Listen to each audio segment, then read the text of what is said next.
If you can't handle my friends, then leave, she said before her weekend trip with a guy from her office. I replied, enjoy yourself, and watched her leave. I packed while she was gone. Left a note that read, did what you suggested. She came back crying for me. But I was already gone. I, 30, male, had been with Jessica, 28, for 3 years. We'd been living together for one. That Friday morning, standing in our kitchen while she packed her overnight bag, I watched her toss in a red dress I'd never seen her wear around me. She glanced up, caught my expression, and said the words that would end us. If you can't handle my friends, then leave. I looked at her calmly and replied, enjoy yourself. She blinked, clearly expecting a fight, but I'd already made my decision. The moment her car pulled out of the driveway at 9:47 a.m., I started packing. By Sunday night, when she walked back through that door expecting me home, she'd find half-empty rooms, my keys on the counter, and a single note that read, did what you suggested. 2 weeks earlier, Jessica had announced this weekend trip. Casual tone, like she was mentioning grocery shopping. Some people from the office are going to that lake resort. I'm heading up Friday, back Sunday night. I'd asked who was going. She'd rattled off names, including Mark. Mark, the guy from her department who texted her at 10 p.m. about work stuff. Mark, whose name came up in every third conversation. Mark, who somehow needed her opinion on presentations, coffee orders, and whether he should get a dog. You've been spending a lot of time with him, I'd said. She'd rolled her eyes. He's a coworker. You're being insecure. That word, insecure. It was her favorite shutdown whenever I raised concerns. 6 months ago, I would have apologized. 6 months ago, I would have convinced myself she was right. But lately, I'd started noticing patterns. Jessica and I met through mutual friends at a birthday party in 2022. She was confident, funny, quick with a joke that made the whole room laugh. I was quieter, steadier. She said she liked that about me. You're solid, she'd told me on our 4th date. Everyone else is exhausting. For the first 2 years, things worked. We balanced each other. She brought energy to my calm. I brought stability to her chaos. We moved in together after 18 months. Got a 2-bedroom apartment in Riverside, split the rent down the middle, adopted a cat named Biscuit. The shift started last fall when she switched departments at work. New team, new projects, new people. She came home buzzing with stories about her coworkers. Mark's name appeared in week 2. At first, it was innocent. Mark suggested this marketing angle. Mark made the funniest comment in the meeting. I didn't think much of it. She'd always been social. Then came the texting. Evening texts during our movie nights. Morning texts before work. Lunch hour texts that made her smile at her phone instead of at me across the table. When I mentioned it, she got defensive. We're working on a campaign together. It's collaborative. I wanted to believe her. I did believe her mostly, but there were small things. The way she angled her phone away when I walked by. The way she laughed at his messages, a different laugh than the one she used with me. The way she started dressing up for work days when Mark would be in the office. 3 months ago, she started going to after-work drinks with the team. She'd come home at 10 p.m., sometimes 11. When I asked how it went, she'd give vague answers. Just the usual crowd. But when I asked if Mark was there, she'd pause just a beat too long before saying yes. I wasn't the jealous type. I'd never checked her phone, never demanded passwords, never asked her to cut people off. But I also wasn't blind. Something was changing. She was pulling away, one text at a time. The trip announcement came on a Tuesday night. I was cooking dinner. She was scrolling her phone. Hey, so there's this lake resort thing. Group from work. I'm thinking of going. I set down the spatula. When? This weekend. Friday to Sunday. Who's organizing it? Just some people. Her tone was casual, but she wouldn't look at me. Mark, Sarah, Dev, couple others. There it was. Mark. You're going on a weekend trip with Mark? She finally looked up, her expression already defensive. It's a group trip. Don't make it weird. I'm not making it weird. I'm asking a question. And I answered it. Yes, Mark's going. So are 4 other people. It's not like we're sharing a room. The way she said it, like she'd rehearsed the line, made my stomach drop. Are you sharing a room? Jesus Christ. She stood up. See, this is exactly why I didn't want to tell you. You always do this. Do what? Ask basic questions. Act insecure. Act controlling. She grabbed her phone. I'm going.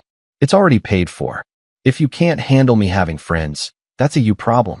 I kept my voice level. I've never said you can't have friends. But you've been distant for months. You're constantly texting this guy. Now you're taking a weekend trip with him. You can see how that looks. How it looks? Her laugh was sharp. You know what? I'm tired of walking on eggshells around your feelings. If you can't handle my friends, then leave. The kitchen went quiet except for the sizzle of vegetables burning in the pan behind me. I turned off the stove, looked at her standing there, phone clutched in her hand like a shield, eyes daring me to argue. I could have fought, could have demanded she cancel, could have laid out every red flag, every late text, every deflection. But I was suddenly, completely tired. Tired of feeling like I was the problem for noticing problems. Tired of being called insecure for having eyes. Enjoy yourself, I said quietly. She blinked. What? The trip. Enjoy yourself. She stared at me like I'd spoken another language. She'd wanted a fight. Wanted me to get angry so she could call me controlling, so she could justify whatever was happening. But I wasn't giving her that. That's it, she asked. What else do you want me to say? She opened her mouth, closed it. Fine. I'll enjoy myself then. She walked out, went to the bedroom, and slammed the door. I stood in the kitchen, staring at the ruined stir-fry. Something had just broken. Not loudly, not dramatically. Just a quiet crack, like ice splitting on a frozen lake. And I realized I was done trying to fix what she'd already decided to shatter. The rest of that week, Jessica acted like nothing had happened. Wednesday morning, she asked me to pass the coffee creamer, voice bright and normal. I handed it to her. Thursday night, she chatted about her day while I nodded along. She was testing me, I realized. Seeing if I'd bring up the trip again, give her a reason to pick another fight. I didn't bite. Friday morning came. She was up early, showering, blow-drying her hair. I heard her humming in the bathroom. When she came out, she was wearing makeup. The good kind, the kind she used to wear on our date nights before date nights became, I'm tired, can we just watch TV? She packed her bag on the bed while I pretended to read on my phone. Skincare stuff. The red dress. A black swimsuit I'd never seen. Heels, for a lake resort. Okay, she said, zipping up her bag. I'm heading out. I'll be back Sunday night, probably around 8 or 9. Drive safe, I said. She hesitated at the door, looking at me like she still expected resistance. When I just smiled and waved, she frowned slightly. Okay, bye. Bye, Jess. The door closed. I waited until I heard her car start, listened to it back out of the driveway, counted to 60 to make sure she didn't circle back for something she forgot. Then I stood up and got to work. I'd already done the research. Storage unit booked, $89 for the month. New apartment complex. Had a one-bedroom ready for move-in on Monday. First month already paid. I transferred my half of our shared savings Wednesday night while she slept. Changed my direct deposit Thursday morning. This wasn't impulsive. This was calculated. I started with my clothes. Packed them into boxes I'd hidden in my car, trunk the night before. Took down my books from the shared shelf. My gaming console. My kitchen stuff, the pots and pans I'd brought when we moved in. Everything that was mine, piece by piece, loaded into my car and driven to the storage unit on Porter Street. First trip done by 1 p.m. Grabbed lunch, came back. Second trip, I took my desk, my office chair, the picture frames that were actually my family, not ours. The TV from the bedroom, the one I'd bought before we even met. By 6 p.m., the apartment looked gutted. Not empty, because her stuff was still there, but hollowed out. You could see the exact shape of my absence. The bookshelf with gaps. The living room missing the side table. The bedroom with only one nightstand. I saved Biscuit for last. Packed his carrier, his food, his litter box. He meowed at me while I loaded him into the car, confused. I know, buddy, I said. But we're going somewhere better. Sunday morning, I came back one final time. Walked through with my phone, recording every room to document the condition I'd left it in. Clean, undamaged, just missing me. I set my keys on the kitchen counter.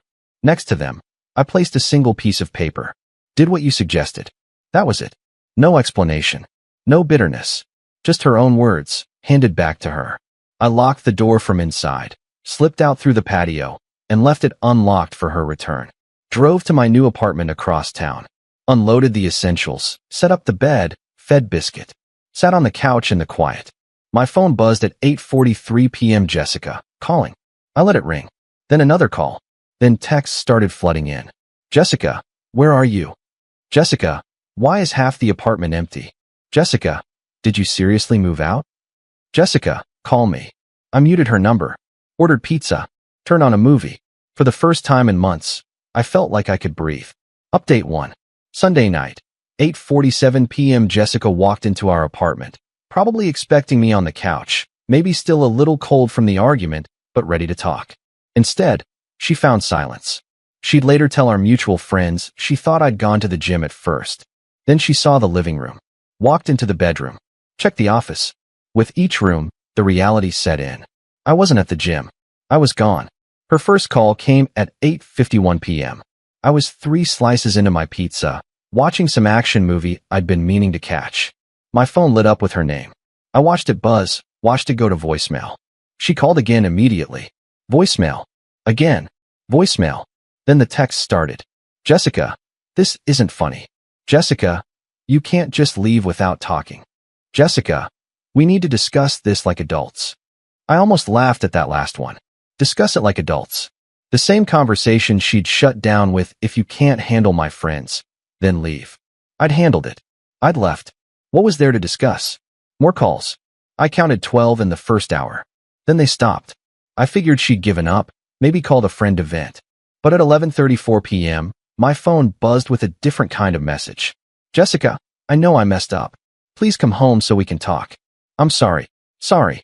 There it was. The word she'd refused to say when it might have mattered. Now, when I was already settled into a new place with my cat purring next to me, she was sorry. I didn't respond. Turned my phone face down and went to sleep. Best sleep I'd had in 6 months. Monday morning, I woke up to 23 new messages. Some from Jessica, some from our mutual friends. She'd clearly started calling in reinforcements. Ben, hey man, just called me freaking out. What happened? Sarah M. Jessica said you moved out? Are you okay? Kevin, dude, she's really upset. Maybe you should talk to her. I replied to Ben only, because he'd been my friend first. She told me to leave if I couldn't handle her friends. I left. That's it. His response came fast. Wait, she actually said that. Word for word. That's cold, man. You okay? Yeah, I'm good. And I was. Surprisingly, genuinely good. Update 2. Tuesday morning, Jessica showed up at my office. I work at a tech company downtown, 3rd floor, cubicle near the windows. I was in a meeting when my coworker Amy knocked on the conference room door. Hey, there's someone here to see you. Says it's urgent. I excused myself, walked to the lobby, and there she was. Eyes red, makeup smudged, wearing the same clothes she'd probably slept in. People were staring. We need to talk, she said. I'm at work. I don't care. You can't just ghost me like this. I'm not ghosting you. I left, like you suggested. Her face crumpled. I didn't mean it. I was upset. You know I didn't mean it. Did you not mean the words? Or did you not mean for me to actually do it? She stepped closer, lowering her voice. Please, just come back. We can work through this. There's nothing to work through. You made a choice. I made mine. What about the apartment? The lease is in both our names. You can't just bail on rent. There it was. Not what about us, but what about rent? I pulled out my phone, showed her the bank transfer I'd made Sunday night. My half of next month's rent and utilities sent directly to the landlord with a note that I'd be off the lease effective immediately. You're covered, I said. I'm not bailing on anything. She stared at the screen. You really planned this. While I was gone, you just planned all of this. You gave me the whole weekend. I didn't think you'd actually leave. Her voice cracked, loud enough that my coworker Tom glanced over from the printer. That's not my problem, Jess. So that's it. 3 years, and you're just done. You were done first. You just wanted me to be the one who looked bad for walking away. She didn't have an answer for that. She stood there, tears streaming down her face, waiting for me to break. To say, okay, fine, let's talk. To be the one who gave in, like I always had before. I didn't. I need to get back to work, I said. Turned around, walked back to the elevator, and didn't look back. Heard her crying in the lobby. Heard the receptionist asking if she was okay. By the time I got back to my desk, she was gone. That afternoon, the texts started coming from a different angle. Jessica, Mark and I aren't together. We didn't do anything. It was just a group trip. Jessica, you ruined everything over nothing. Jessica, I hope you're happy. You threw away what we had because you couldn't trust me. The messages were filled with anger now, not sadness. The grief phase had ended. Now came the blame phase. It was my fault. My insecurity. My inability to handle her having friends. I blocked her number. Not out of anger, but out of exhaustion. I was tired of being the bad guy in her story. Update 3. Wednesday, I got a message from Sarah, one of Jessica's coworkers. We'd met a few times at company events. She wasn't close with Jessica, more of a work acquaintance. Sarah L. Hey, I don't know if I should tell you this, but I thought you should know. Jessica and Mark shared a room at the resort. I heard them arguing about it Sunday morning before we left. She was mad he wasn't being clear about what they were. He looked uncomfortable. There it was. Confirmation. Not that I needed it anymore. The knowing didn't hurt the way I thought it would.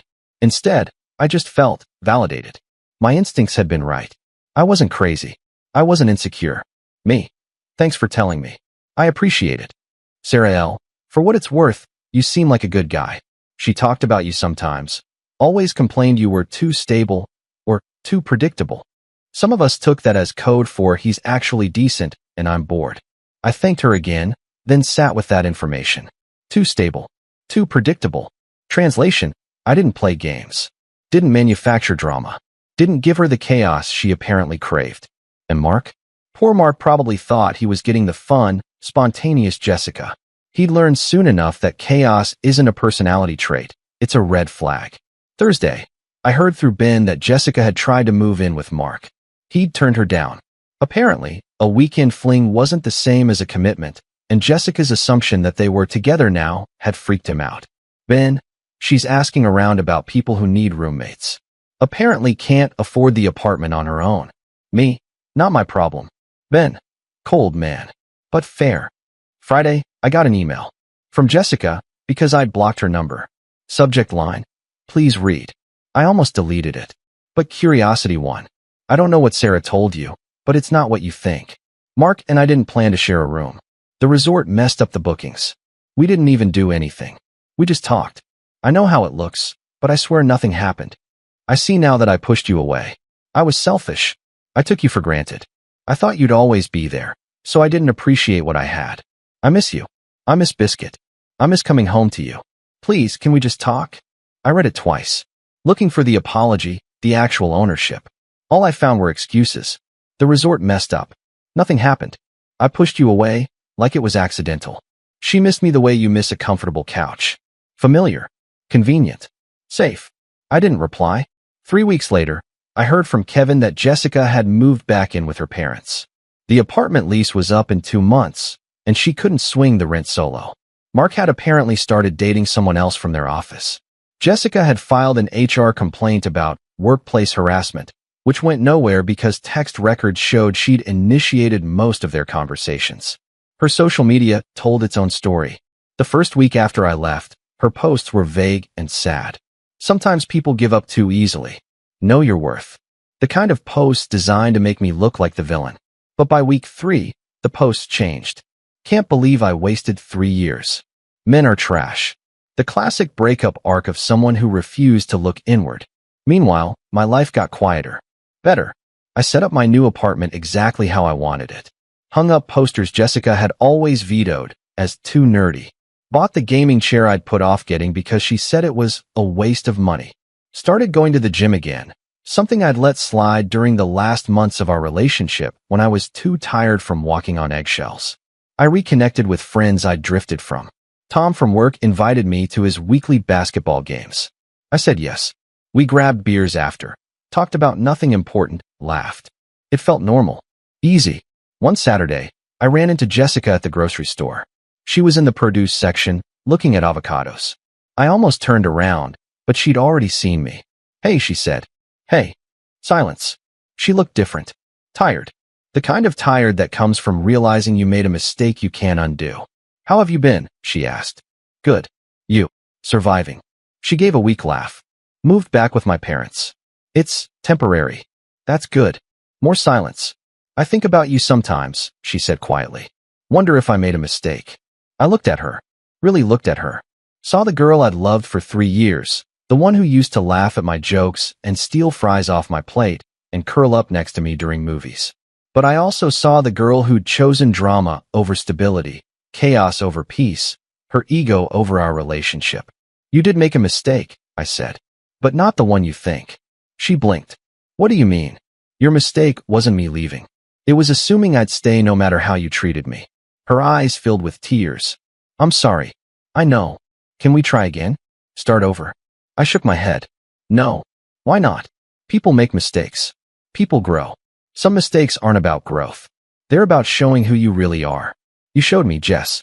And I believed you. She stood there, holding an avocado, tears running down her face. I felt bad for her, genuinely.